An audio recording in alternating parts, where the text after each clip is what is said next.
কথা হচ্ছে পাবনাবাসী, আসসালামু আলাইকুম। আমরা চলে আসলাম হলে আমাদের উপজেলা সাথিয়াতে এসে দেখি যে কৃষি তথ্য এবং মই বিক্রি করা হচ্ছে। দর্শক, পেঁয়াজ এবং ভই কৃষি তথ্যর বইও বিক্রি করা হচ্ছে আমাদের উপজেলায় সাথিয়াতে। দর্শক, আর দেরি নয়, আপনারা চলে আসেন আমাদের প্রিয় সাথিয়াতে। দর্শক, বীজের কিন্তু একবার কম্পিউটার দিয়ে তথ্য নিচ্ছে।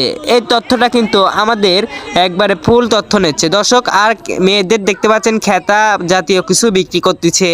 তারপরে এখানে এই প্রোডাক্ট সব বীজ জাতীয় কিছুই উঠেছিল আমাদের সাথিয়াতে।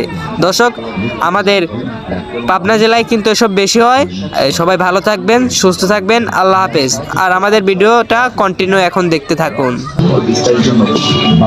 তাছাড়া অধিক ঘনত্বের চারা রোপণ, অতিরিক্ত নাইট্রোজেন সারের ব্যবহার এবং জমিতে বন্ধু পোকার অনুপস্থিতি এই পোকার আক্রমণের